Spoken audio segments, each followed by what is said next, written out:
Imagine living your life after 50 and feeling energized and excited about your future. Welcome to the Women in the Middle podcast, the podcast for women who are ready to figure out what they want and create the life they deserve. Here's your host and master certified life coach, Susie Rosenstein. Hey there, today's episode is all about how to get the sleep you need for your best life in midlife and beyond. Let's go. Welcome back to the podcast Women in the Middle with over 1 million downloads and counting. I'm your host, Susie Rosenstein, your master certified coach and midlife clarity expert, and I am so glad to be here with you again. This week, we're getting a handle on how to get great sleep, not just so you're dreaming and all comfy cozy, but also that you're healthier. It is a super interesting topic and more important than you may imagine. So you are going to love my guest today, Terry Cralle. But just quick, before we dive into that good stuff, I want to share something exciting with you. I know that in midlife, it's easy to get stuck and confused about your priorities and what the heck you really want to do with your valuable time on this planet. No small thing. You are really not alone when it comes to getting clear about what you want, what your passion is, and what you want to make sure you don't have regrets about. So I came up with something to help you. It's called the Get Unstuck Midlife Clarity Fast and Easy Masterclass. As you know, life is too short to waste time feeling stuck in midlife. If you don't do something about your stuck state of affairs, nobody will. Take this fun online midlife masterclass and get clear about your next chapter priorities without spin, confusion, and overwhelm. Get this, in less than an hour. So imagine this. You're crystal clear about what your priorities are in life so that you can take the next best steps forward. You finally feel peaceful and confident because you know how to move forward and you see that you have plenty of time to have more fun and meaning in your life. You can grab this masterclass and get unstuck about your priorities fast and easy on your own time in the comfort of your own home and without being live on screen. So if you're tired of feeling stuck and bored with craving more happiness and excitement in your life because you don't know what you want, run, don't walk. Head over to www.midliferoadmap.com and download Get Unstuck Midlife Clarity Fast and Easy and get started. Okay, here we go with today's episode, how to get the sleep you need for your best life in midlife and beyond with Terry Cralle. Sleep has been a big deal for me over the last few years. I've talked about it a few times on the podcast. And I am learning so much. And that's why I'm making a concerted effort to bring you more interviews about this whole thing with experts because you could probably learn more about it too. Just a hunch. It is just so important for women our age especially. So Terry is a spokesperson and representative of the Better Sleep Council. She's also a registered nurse and a certified clinical sleep educator who specializes in sleep health and wellness.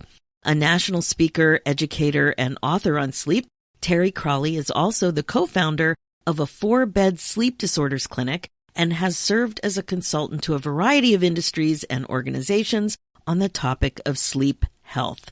Terry's highly qualified to help us in this area too. Her work in the field of sleep medicine has included clinical research in insomnia, as well as advocating for educational initiatives such as drowsy driving prevention, so important. As a frequent speaker and guest lecturer on the topic of sleep for schools, universities, sleep clinics, U.S. corporations, and employee wellness companies, Terry educates a wide variety of audiences on the critical importance of sleep to physical and psychological health, growth, development, safety, optimum functioning, productivity, peak performance, and quality of life. Really no surprise. It's just so important.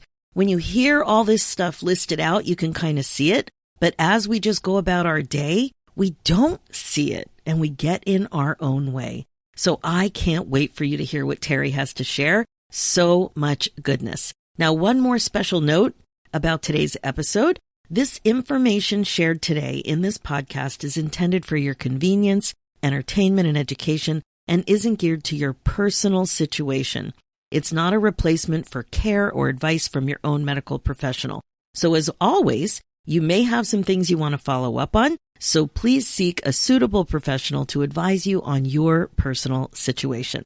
Now, I have a strong feeling that you're going to love this episode, so please enjoy.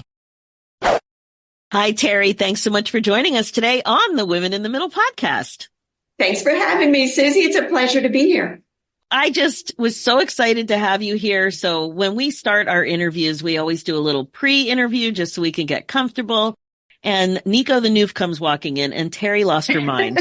I totally lost my mind. Absolutely. It was so funny because Terry has two Leon burgers. And if you don't know, they're actually taller, bigger than Nico the Noof. And Nico the Noof is a big boy. And she's got two of them. So right away, I'm like, okay, now I know. Now I know who I'm talking to. Absolutely.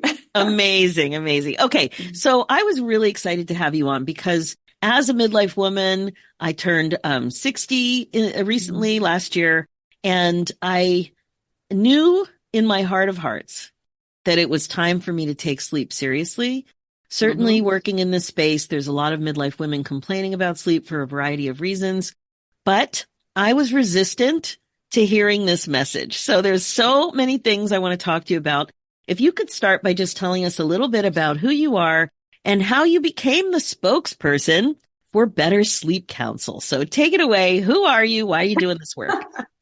Okay, I'll make it brief as possible, but I'm a registered nurse and I graduated a very long time ago from nursing school.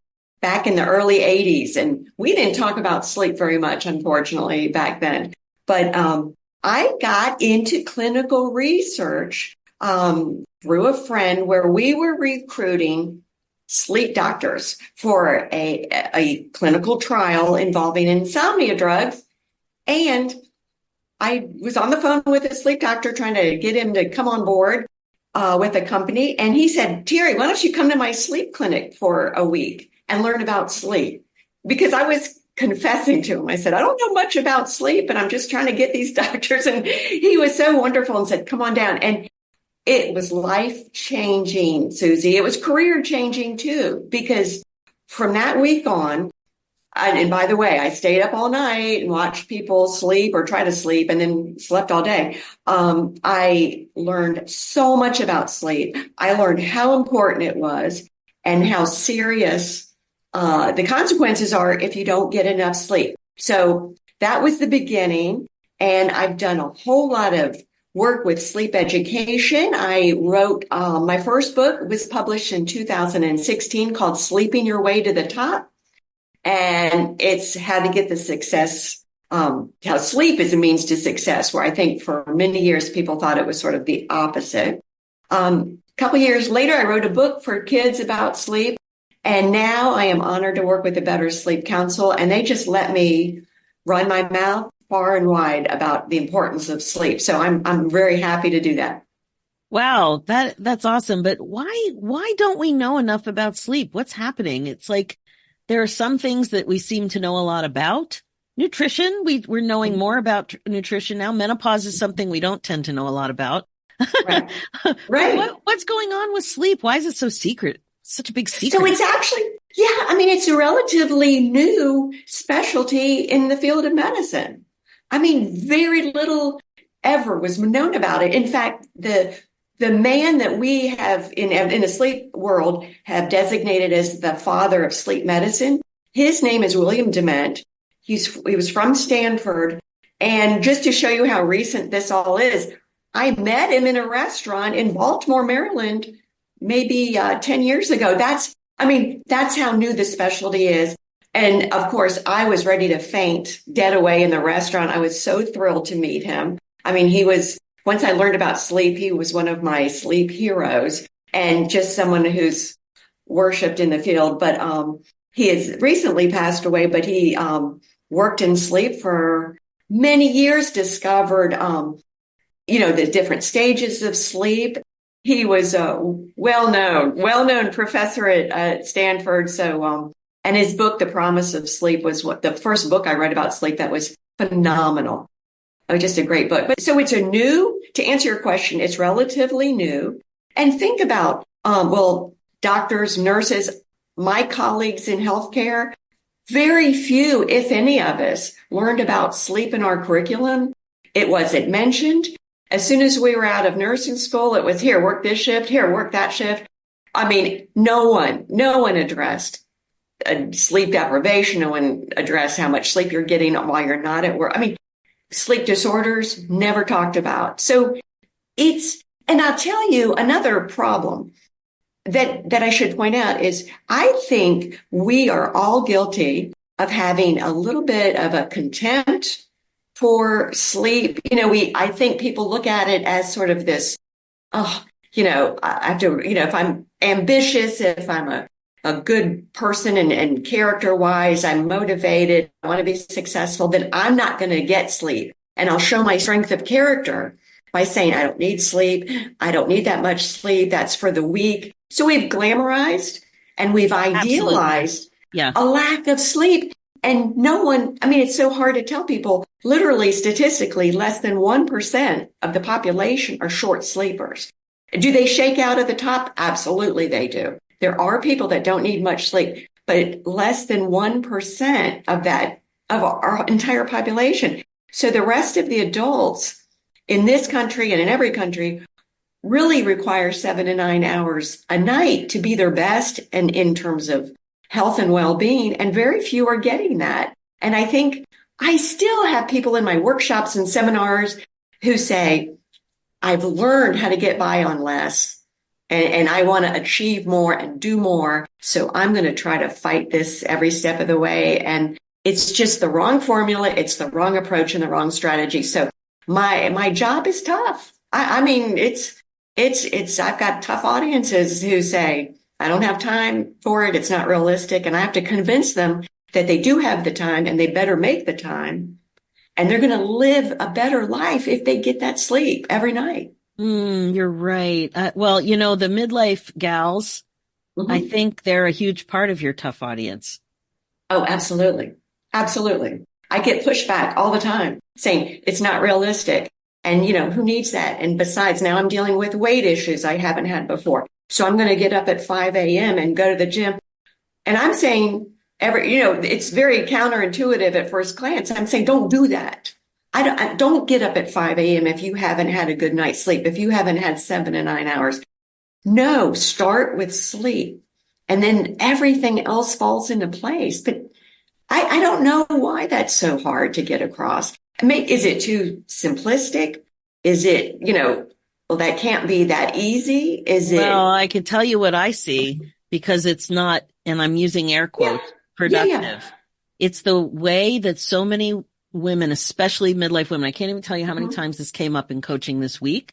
The pressure to be classically productive. Right. To do things that are not sedentary and horizontal with your eyes closed. Right. I think that's part of it. And I'll tell you my own resistance. I had it until my physical, just after I turned 60. It kind of went back to when I had babies. My babies are all in their mid to late 20s now. But I remember craving alone time, which was at night when they were in bed.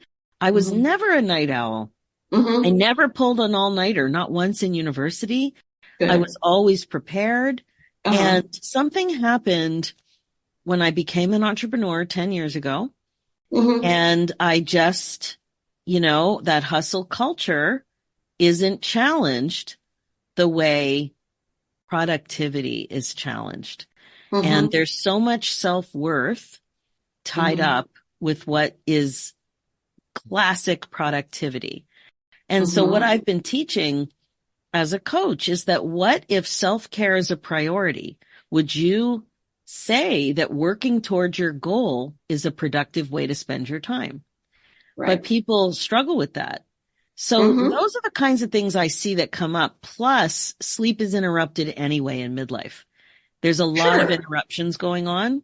If you happen to be married, and your partner might be waking up because of prostate issues. That happens. And you're waking up because of menopause issues and then getting back to sleep or not being able to get to sleep. There's a lot going on. And even my dog is waking up at night needing to go to the bathroom. And I'm like, dude. And then I'm thinking, wait, it's us. We got to get him on a better schedule. He needs to drink water, not late at night. But anyway, I think that's some of the stuff going on because we want to get so many things done and we just give it away so quickly rather than having the proper value and appreciation of sleep. But, and so let me jump in and say, but I love that you brought up the term productivity, because we're not looking at this as true productivity, because we actually do more and we do it better when we've had enough hours of sleep, when we've met our sleep requirement. We are so much more productive. We're in a better mood. We're more creative. We make fewer errors. I mean, so we got to flip that on its head, because it's completely wrong to look at productivity in terms of waking hours. We have to look at it. We have to flip the script and look at productivity in terms of quality of those hours. And okay, so there's the Better Sleep Council. They sent me on one talk. I'm trying to think. Okay, the woman was in the front row, and she wasn't talking about her. She did say it was unrealistic to get 7 to 9 hours a night, which it isn't. And we'll go into that. But she said she wants her son to go to an Ivy League school, and he's a teenager in high school.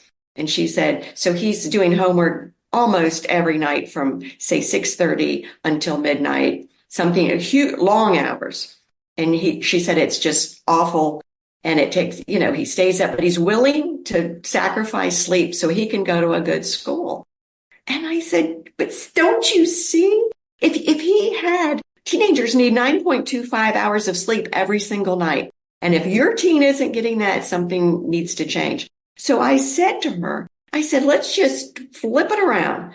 Let's just work on his sleep for a few weeks and then see how much more efficient. I said, I will guarantee you, I will bet you money tonight. I will bet you money that he gets more done and does it better when he's getting the sleep. So see, we have to rework that formula. And then when you bring up self-care and having that alone time, I get it. I'm a mom. My child's older now, and of course, and I have plenty of me time. But the self-care thing, we have to look at sleep through a different lens. To me, we're counting our calories, we're counting our steps. I think we have a healthier respect for diet and exercise than we do for sleep. And again, it's back, but see, it's going to be futile.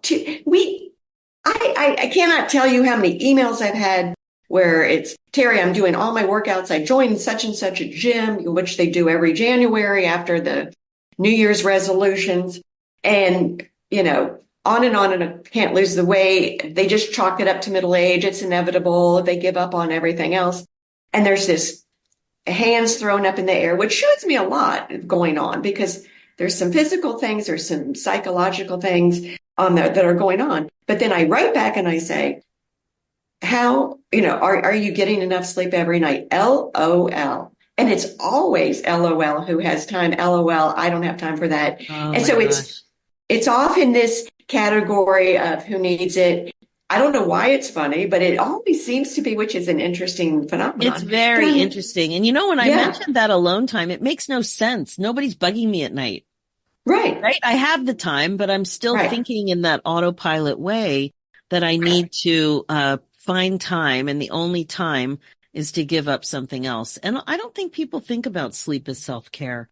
I was just going to say, can you talk a little bit about the physical problems with not getting enough sleep? Because that was something on my 60th birthday. I had my physical, and I was very receptive to it then, because 60 as a milestone, I was kind of like, I think I'm running out of time to believe my excuses. I need to really listen to what's going on here. So what happens as a result of not getting enough sleep? Okay, so I will say this, every single day that you are underslept, cellular damage is occurring in your body. And there have been some interesting studies about make-up sleep on the weekend. I see a lot of women in this age group, they're undersleeping during the week and saying, well, I'll get it on the weekends, and I'm just going to consume caffeine all day to get through the day. And much, much, much damage is being done. And to so many systems. So literally on a cellular level, we've got lack of sleep tied in. Obviously, the obesity epidemic is a parallel epidemic with a lack of sleep. Sleep deprivation wreaks havoc on our hormones, ghrelin and leptin, which we will want more sugary foods, fatty foods to help us get through the day, to give us our energy that we're not getting because we're not getting sleep. So we've got obesity, we've got diabetes, we've got osteoporosis, we've got certain cancers are related to lack of sleep. Guess what else they're finding? Lack of sleep. It's related to dementia and Alzheimer's. These are huge. I mean, huge. Kidney disease. I mean, tons. I mean, almost every chronic disease that affects us. Hypertension, heart disease. The list is endless. And then here's where I take a little bit of a turn in my lecture, because some people get, oh, it's the physical thing, and it's tough. I mean, we used to spend early days in nursing talking to people about stop smoking. And, you try to get them to get sort of the short-term issues and the long-term. And some people are like, who cares? It hasn't happened yet type of thing. But sleep really physically will wreak havoc on us, but it also wreaks havoc mentally. I mean, we're in a terrible mood when we're sleep deprived.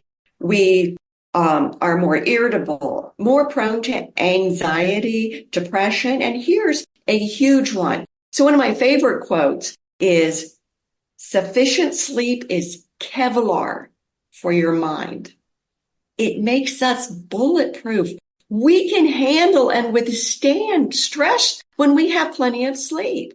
So when I see someone in our age group struggling with, weight issues, depression issues, I mean, all of these things, in my brain, I'm like, check, check, check, check, start with sleep. And they're not doing it.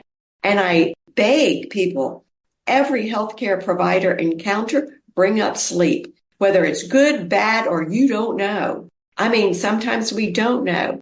Is your partner snoring during the night? Is that waking you up? Oh, hilarious. Elbow them. I have women tell me he won't stop snoring. And then I fix it because I elbow him. I literally had a woman tell me that the other day. And I said, has he been tested for sleep apnea? No, I just elbow him. No. That's not going to, we have to take it seriously, because sleep apnea will completely compromise your sleep quality and your sleep time, which will lead to a lot of problems if it's not taken care of. So we have to always look at sleep. In fact, I say look at it as a vital sign. It is so vital to our lives and our well-being. So again, physical issues, psychological issues. And what happens, Susie, is people lose their point of reference on how it feels to be well rested. And this is a good time to jump in and say, if for 2 weeks, and I always see all these New Year's resolutions about diet and exercise, nothing about sleep. I say, just stop everything 2 weeks, ideally 4. But if you can just schedule completely re-engineer your day and night. So you have marked off 7 to 9 hours every night, delegate everything else, redo whatever, make alternate plans, figure it out. But if you can do that, tell me how much better you feel after consistently getting, it might take a while because so many people have chronic sleep debt accrued. That again, they've lost their point of reference, or they say, I feel like crap in the morning when I wake up because I'm such and such an age. I have had 30-some-year-old patients tell me that in a sleep clinic setting. I said, You should feel great when you wake up. So let's look at sleep disorders. Let's get screened. Are you falling asleep at inopportune times? If you fall asleep during one of my lectures, you're sleep deprived. I could be boring as hell. But if you're just bored, you're going to doodle, you're going to text your friends and say, oh my God, Terry put me to sleep. Terry's boring. But if you fall asleep, that's not normal. If you fall asleep the second your head hits the pillow at night, not normal. And then we need to jump in and always talk about drowsy driving. It's as dangerous as drunk driving, but no one gets that. No. I mean, Terry, what you just said about falling asleep as soon as your head hits the pedal, soon as your head hits the pillow, Right. that's what was happening to me. So I was interpreting it as, oh, I don't have any trouble with sleep. I fall asleep immediately, because so many of my clients talk about spinning with anxiety and not being able to sleep, or having insomnia and not being able to sleep. And so I am a recent CPAP wearer. And I wanted to talk to you a little bit about it, because what happened in our family was my husband's been wearing CPAP for a long time, probably 20 years.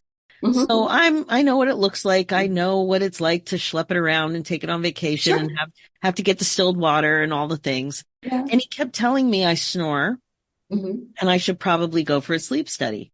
This was a mantra. And so for years, I'm like, you know what? I put up with your snoring for years. Just suck it up. And then even I could tell that the snoring was getting worse. And I got this ring called an Aura ring. And it tracks, one of the things it tracks is sleep and sleep disturbances, breathing irregularity. So I started to see it, and coming from an app, it wasn't as emotionally loaded as it was coming from my husband or my kids or anybody else hearing me snore. So that, coupled with turning 60, I became a little bit more curious and a little bit more open-minded, so that when I went for my physical and my doctor looked at me and said, "Do you snore?" And I said, "Yes, I do." And she said, "I think you should go for a sleep study." And I said, "Okay." Like, I had no resistance at all. And I went, and I have severe sleep apnea. So I was really thinking about being more open-minded to it. And I didn't want to go to the sleep study. The sleep study scared me. It freaked me out a little bit. Like, it's disturbing your sleep. You have to go someplace you don't know. You have to have a weird night's sleep, and you have to leave at 5 a.m. and all the things. But I went because I was ready. And the other thing I started to think about was, you know, I have a sister who's dealing with cancer treatment right now.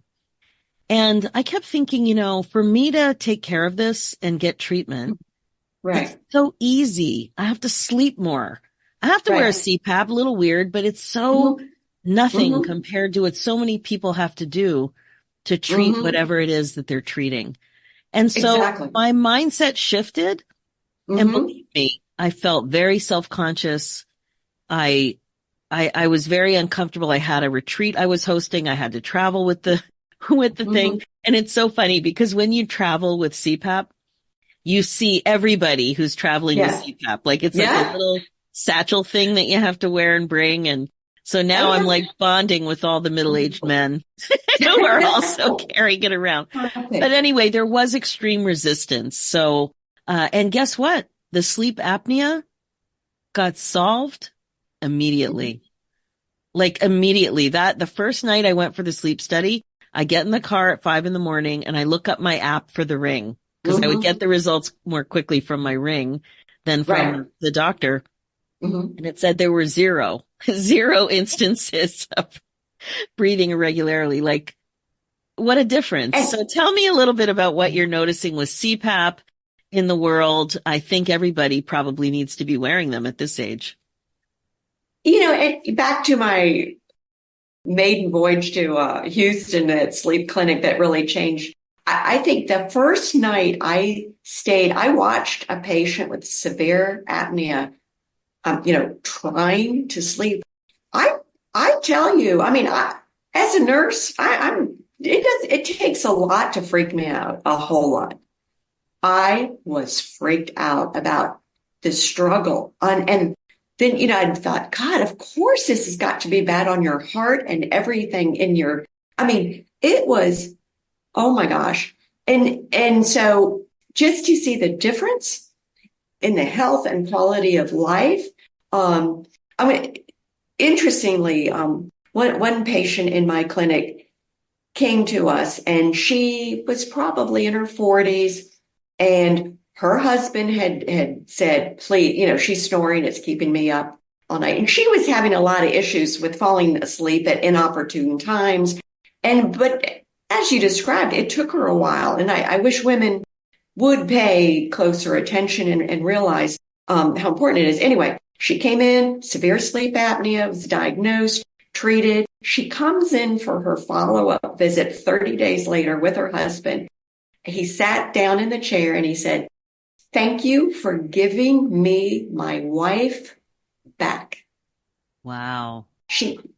Her personality, he said, before the diagnosis and treatment, it was irritability, yelling at the kids. We're not our best selves when we're dealing with this. And if you could see someone dealing with that all night, I'll say here before I forget, as far as studies go, again, as a nurse, I would classify this as one of the easiest studies. No one is typically, we're not in there staring at you while you're in rooms. We have cameras just in case you fall out of bed or something. Getting up to use the restroom's easy. You don't have to undo 800 wires. I just want to say, of all the tests, it's one of the easiest tests. Agreed. There's nothing invasive.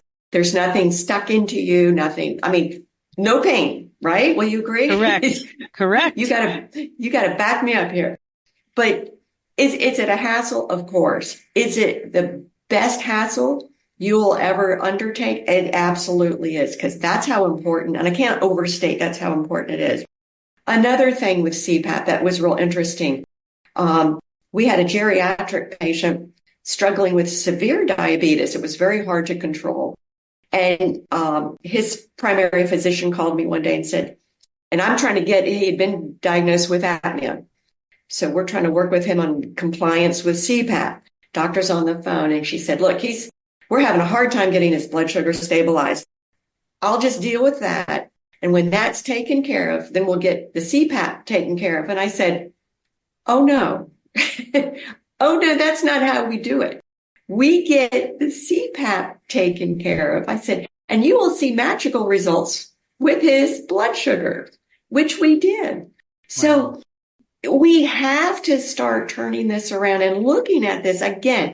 Vital sign. This is, we used to have this. In fact, it used to be on a presentation I would give, the 3 pillars of health: diet, exercise, and sleep. And then we'd have all kinds of different slides that show these pillars. It's inaccurate. We don't do that slide anymore. That slide's been trashed. It's actually a triangle. And the base, the foundation, is sleep. Because diet and exercise are 100% contingent and are based on the sleep you're getting, the quantity and the quality. So it's super important to make sure that's going, that's ideal. We've optimized that, ruled out sleep disorders, treated sleep disorders, and then we go from there. And another sleep disorder that I'm sure is commonplace with your listeners at certain times or on a chronic basis is insomnia. And there are a lot of ways to help people with insomnia. One major way that do not involve medications, and that's cognitive behavioral therapy -I, and that I stands for insomnia. And CBTI is offered by many healthcare providers, and people should really look into that have been struggling with insomnia.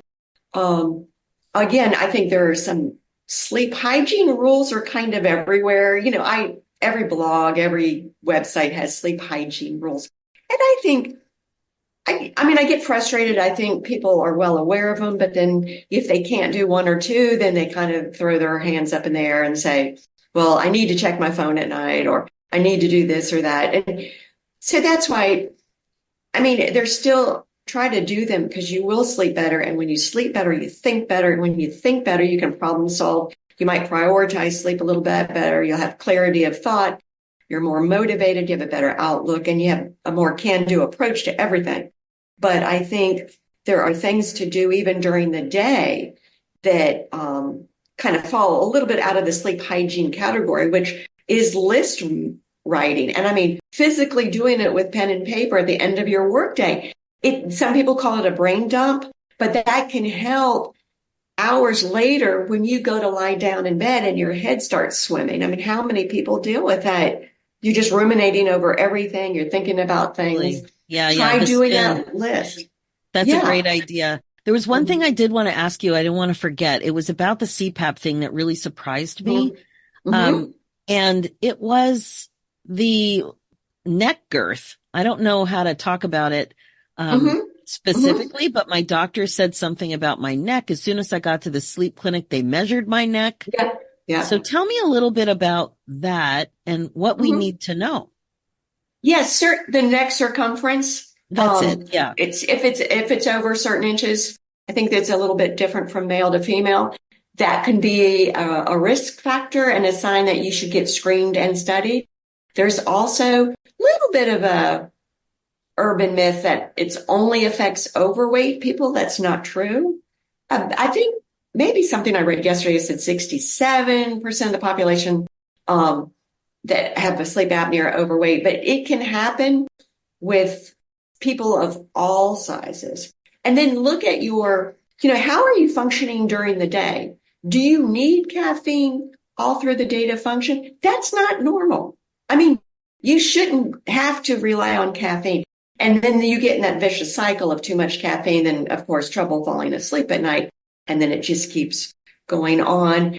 Do you wake up with headaches? A lot of people that are snoring and gasping, they're waking up with headaches in the morning, dry mouth. If you don't have a bed partner, that could be something to be sure to share with your healthcare provider in case you're not fully aware. But frequent awakenings during the night, frequent using the restroom during the night can be another sign that it might be sleep apnea.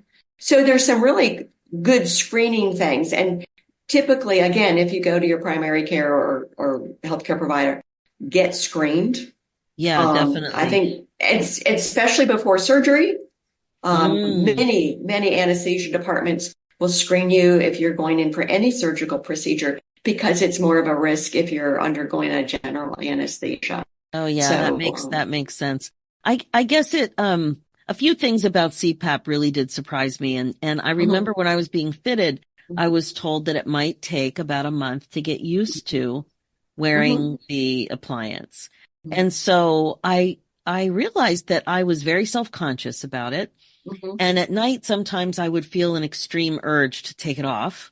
mhm, And then I was so new to it and awkward that I didn't want to wake up my husband, but I needed a light and I couldn't figure out how to put it on and where the snaps were and was mhm, there a leak or was mhm. there not? One time there was a leak, it was making noise and I woke up and my husband's hand was on my face fixing, Mhm. readjusting it Yeah, and I was startled. yeah. So I actually did move out of the bedroom for a month Mhm, to get it mhm, sorted and I found mhm. that helped so much. And I Huge, just didn't huge. worry about it. I just took my time with it. If I had to turn the light on to fix it, it was fine. And also I started to appreciate the data, Mhm. looking to Yeah. see how many hours I got of uninterrupted sleep. And that reminded me that having that black and white data from my ring really did Mhm. help me. And I found there are lots of apps that will record the Oh, noises yeah. at night and will track Mhm. certain things. And for me, that was really useful. But I guess the one problem that's left, because I'm handling everything really well, but because I was sleep deprived for so long, Mhm. I'm finding I can't just go to sleep and get 8 hours. I still wake Mhm. up Mhm. at maybe the 5 hour mark and I want to get more sleep, but then I have to fall asleep. So what tips do you have to train yourself incrementally on how to get the amount of sleep that you want? First of all, it's normal to wake up during the night. Many times, if we're not struggling or challenged by a sleep disorder or an unoptimized sleep environment, we'll go right back to sleep. If the room is dark, comfortable, you're on a comfortable mattress, everything's copacetic, you'll probably fall right back to sleep. But there's been some really interesting research done that states and or hypothesize that early in history, we slept in two segments. And that might just be part of our natural history of sleeping. And it wasn't always consolidated, this perfect little 8 hour thing. They call it, the historians call it first and second sleep. And Roger, I think Eckert, from Virginia Tech, um, wrote a really good book about the history of sleep. Roger Eckert. Um, so all that being said, I know I say to people, just don't worry about it. Don't worry about it. You'll fall back asleep. Don't stress. I mean, it's almost like we've got there are sleep affirmations you can recite to yourself. I mean, just that mindfulness of saying, let's have some faith in our body and brains. And, it's sort of like, I'll fall back to sleep. I'm not going to look at the clock or pick up my phone and start going through things and then start freaking out about, how many hours left do I have? I mean, that's sort of the normal reaction. Yeah. And I talked to someone earlier she said she got to the same point that I did over the years, you have to be very accepting and say, I'll fall back asleep. In fact, one of the things we say with people who are struggling with falling asleep at night is just relax and sleep will follow. We tell people don't try to fall asleep. So whether that's when you're going to bed at night or in the middle of the night, don't try to go back to sleep or try to sleep. Just relax and sleep will follow. And I'm glad you brought up the situation with sleeping independently. The term sleep divorce was out there for far too long. I refuse to use that term. I think it's terrible.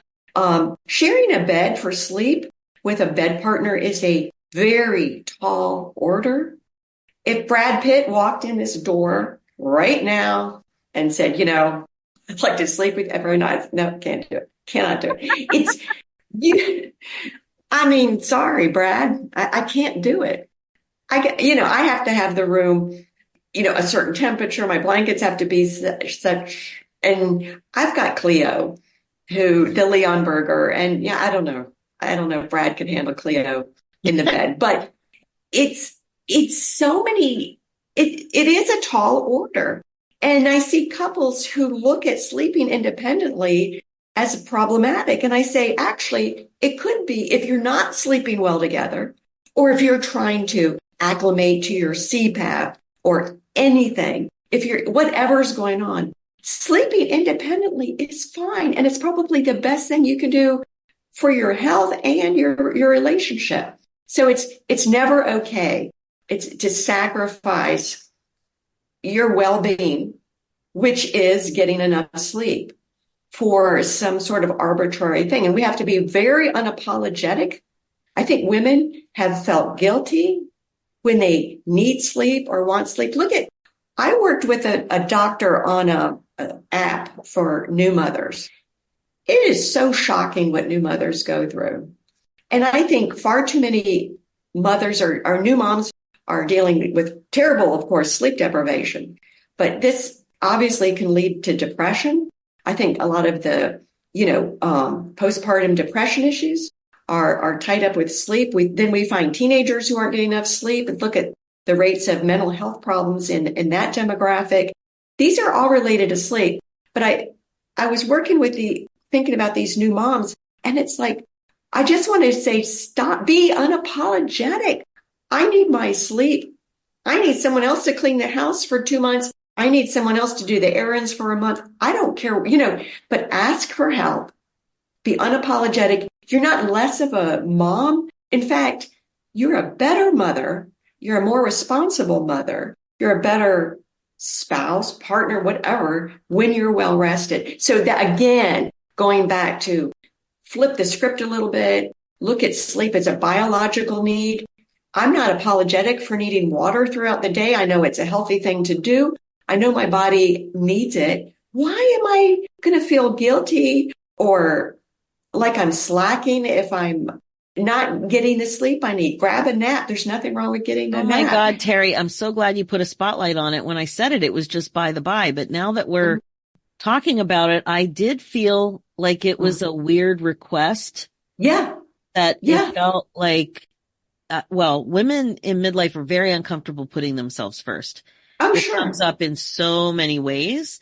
And it was so clear to me that once I said yes to treatment, I was convinced that it was a real problem and it was worthy of treatment. I believe that I am worthy to improve my health. Right. And why wouldn't I want to set myself up for success? Exactly. In every sense of the term success. I mean, every sense of it. I mean, that's what we as women, I think we're particularly vulnerable to sacrificing our sleep to get things done at many different age groups along the continuum.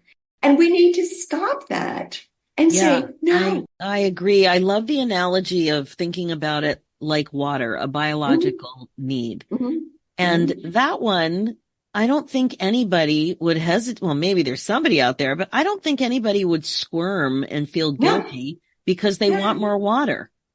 no. We're everywhere with our water jugs now. We Right. get it. We're looking at the water quality, which is awesome, but we can't. And again, and I'm going to say it right now, since the Better Sleep Council tells me to. But I mean, one of the tips for better sleep is to stay hydrated. I mean, hydration helps with sleep quality. And then I can get women back to a healthy lifestyle if they've fallen out of it. You know how I do that? I say, put sleep first, 2 weeks. And then I say, take a 10-minute walk. Just take a 10-minute walk today, because if you do that today, you're going to sleep better tonight. And guess what happens when you sleep better tonight? You'll feel better tomorrow. You'll be more motivated. You'll have more energy. You'll have a better outlook. You'll be happier. And you're more likely to take another 10-minute walk, 15-minute walk. But before you know it, this healthy lifestyle has literally just occurred.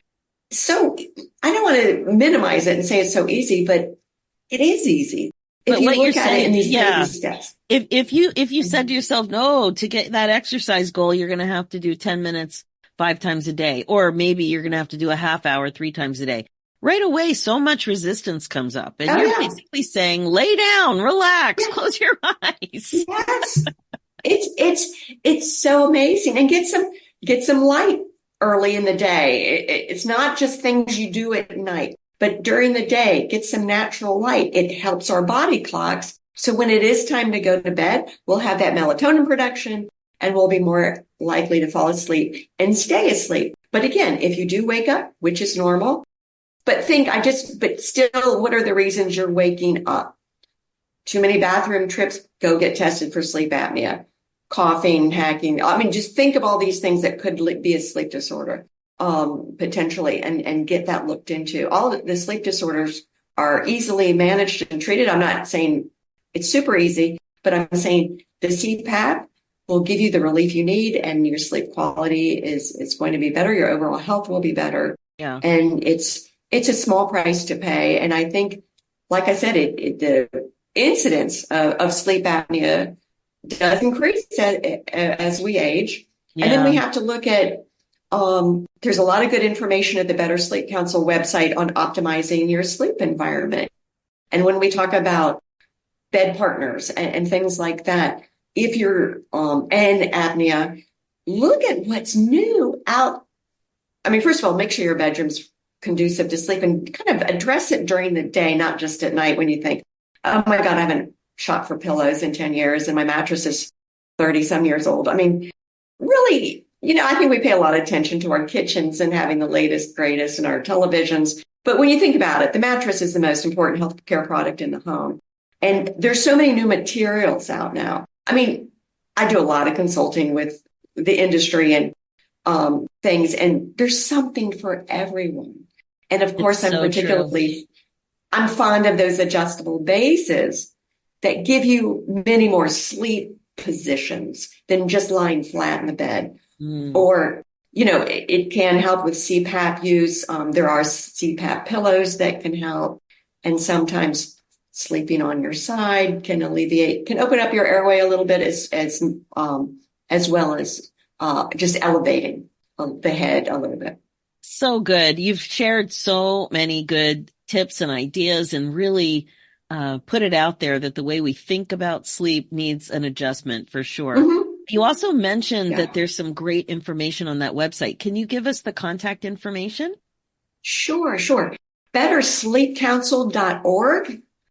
Great information on, I mean, all kinds of sleep hygiene, sleep strategies, and optimizing the bedroom. Those good things. That's a great website to start with. The Academy of Sleep Medicine, has an education website, which is great. You'll see a chalkboard behind me. I'm working on some kids things now. If we get little kids sleeping well early, we can absolutely change their entire trajectory in life. Wow. Because sleep is related to behavior, learning, and so many things that really let us reach our full potential. So I'm starting a lot of work with kids. So I'm getting very excited. Visit this website.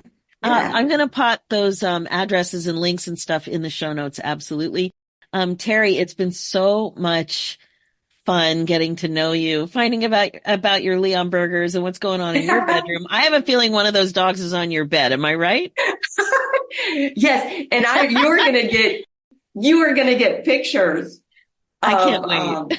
Of Caesar and Cleopatra. You're going to have pictures and probably go, oh my God, stop. But I've got that big head thing going on. And I always have to, I say it takes me so many minutes in the morning to kiss every single. Oh my gosh. These our 3 dogs combined. It's a lot of beautiful fur and dog body going on, but I don't let Nico in the bed. I grew up with St. Bernards in the bed. I drew my line, but he does, because he's so tall, when he comes over, his head is way above the bed. So he can get right in there and breathe on your face and make sure that he needs to go out.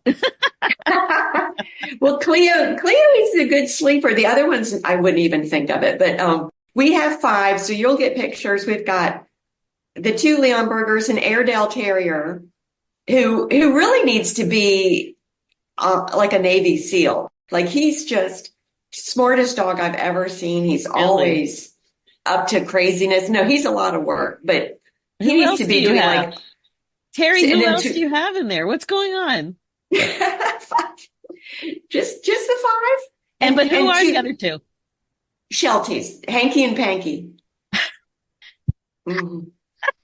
It's so surprising that you're getting any sleep with that much commotion going on. So good. But Terry, really thank you. Thanks, Susie. Great. I was looking forward to speaking about CPAP because I did feel a little shame about it at the very beginning. I felt so uncomfortable. And now I feel like I need to blab. I think it's so important. The result was so quick. And I haven't quite worked up enough nerve to take a picture of myself and put it on social media, but at least I'm blabbing about it. Susie, if you ever, I can do a whole show on CPAP because what you're telling me now, we'll get the guys to go in. The wives will get the guys to go in for their studies. But I think we are missing the boat. We're compromising our health and well-being and our quality of life by not getting tested and treated.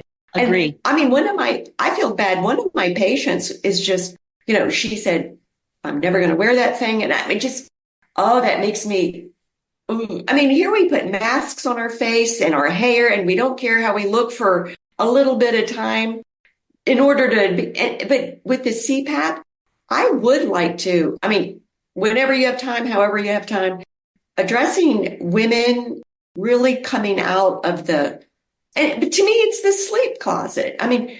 Look at these new mothers.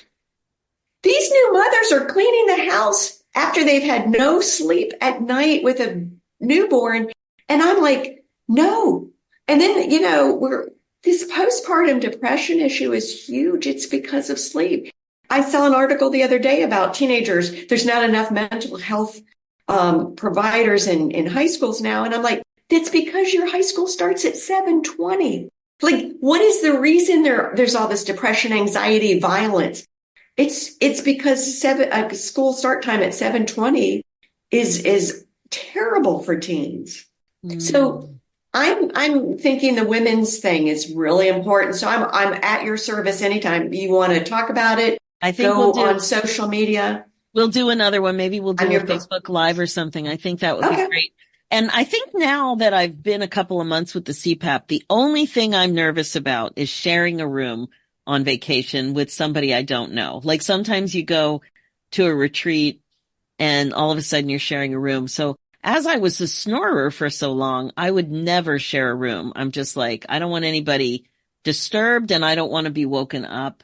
Mm-hmm. So I just wouldn't. And now I'm wondering if that's something I'm going to continue to care about. I'm going to work on it and really try to unpack it because I feel so great that I'm doing something about my health.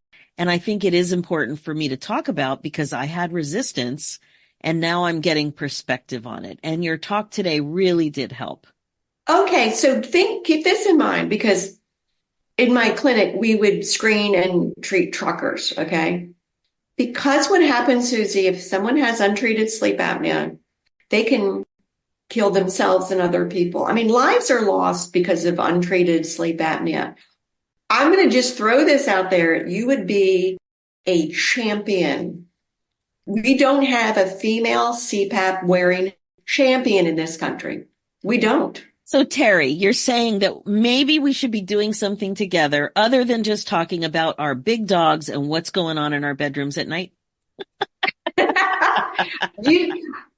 You can single-handedly save lives.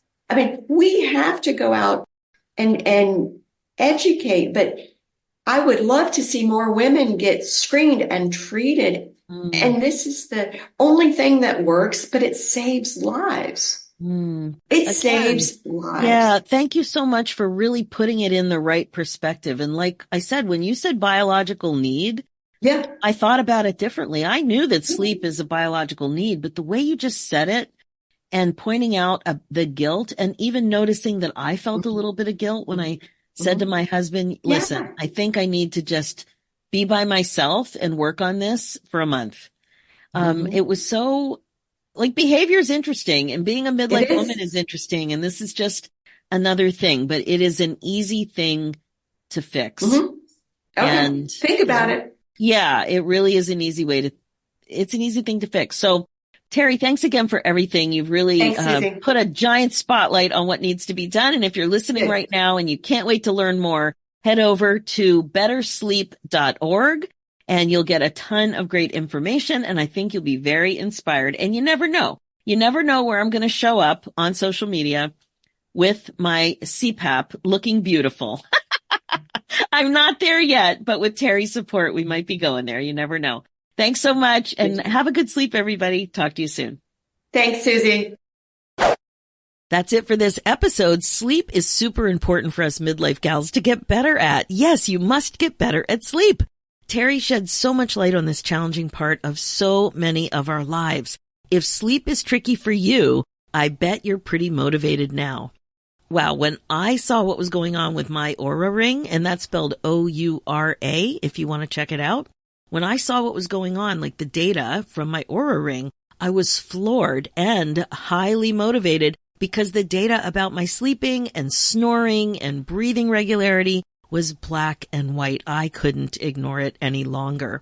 I loved having a chance to talk about wearing a CPAP with you too, especially because of all the resistance that I had. So if you're struggling with this issue, I hope hearing another midlife gal talk about it helps.